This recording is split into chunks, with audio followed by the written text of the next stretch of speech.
Now, just as a matter of curiosity and just to check to see how accurate what I've done is, if this is the same size around it as this, when I put that checkering pattern, it should be the same size between that gap. It should be. That's within a heavy 1/16 of the same size.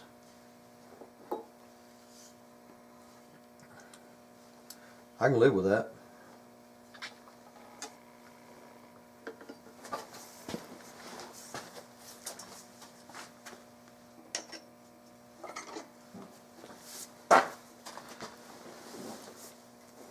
Now I'm going to do a little marking on here real light. I've got to find a center line down this stalk, and so I'm going to make a little, actually I'm going to just use a little piece of tape.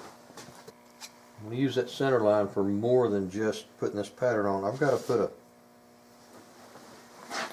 put my checkering, my master lines in.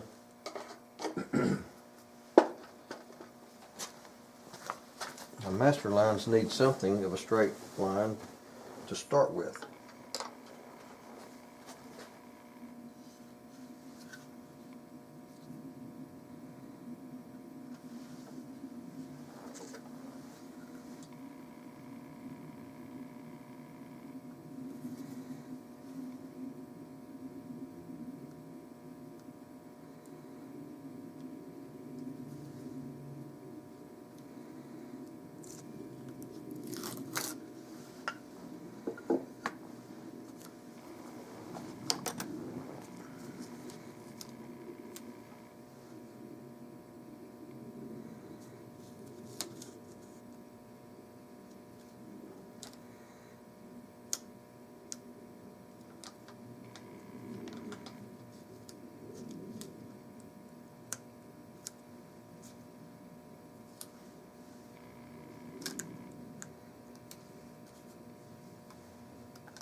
All those curved lines make it kind of hard to tell what's in the center of what.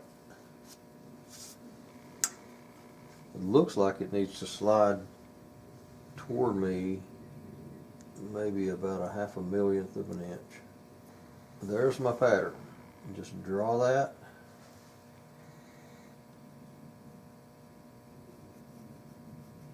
Cut it out.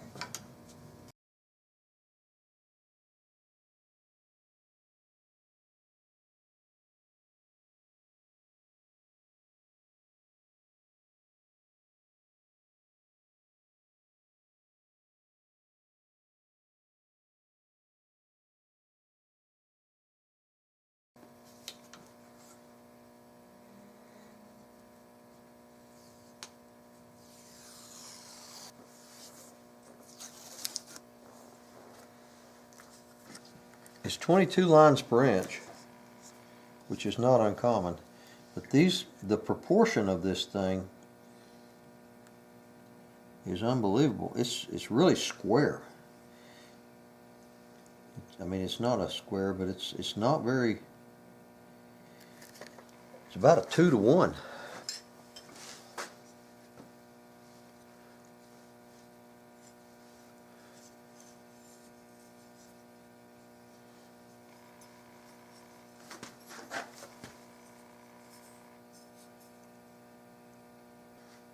Best I can tell, that's about it. That is a 49 degree angle. That's this side and this side. So I got to split that in half. So if it was 50, it'd be 25 degrees. Yeah, just a teeny bit less than 25. Just about a half a ooch less than 25. The ooch is a very small measurement. And a half a ooch is really tiny.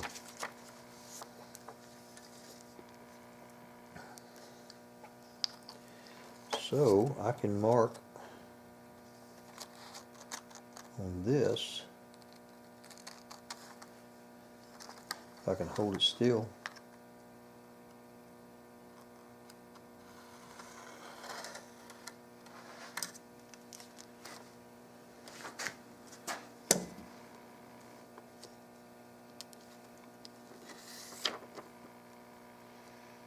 It's kind of a flimsy template, but it'll get me where I need to be. I don't know if you can see that little scratch mark I put on there, but I'm going to cut that, and that's 25 degree.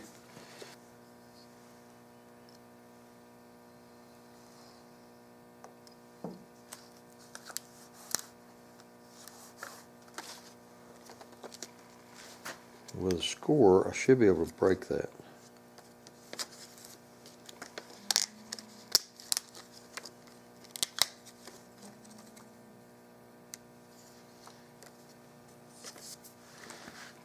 I know it's hard to see on this video, but that's a template that I can use for 25 degrees. These are pieces of wood of the same, the cutoffs that I had on that same forearm, and I've sanded them to the same degree that I've sanded the stock. And the reason is I've got to tint this stain. I've got to create it. This gun is probably made in the 50s, and it's very, very amber, very yellow. And modern walnut is just a whole lot redder, more. It's just a redder wood than this. And so I've got to age this and make it look this color. So I've got several pieces of sample stain wood to do that. And you have to sand it the same amount, otherwise the stain takes differently. And I highlight that with a Sharpie on the edges. I can tell more where the line is because I can't see it.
it's been kind of an ordeal trying to get this color matched.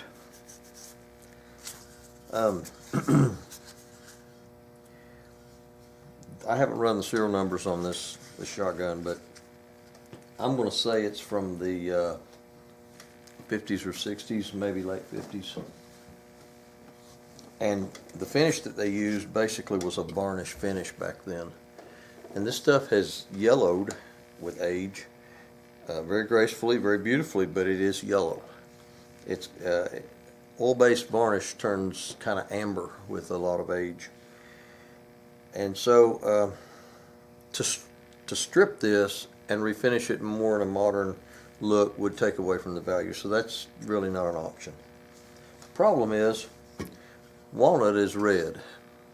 It's a red wood. It looks reddish compared to this.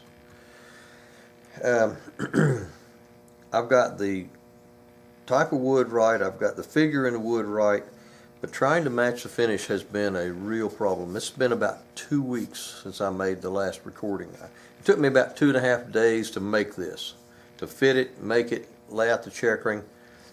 2.5 days.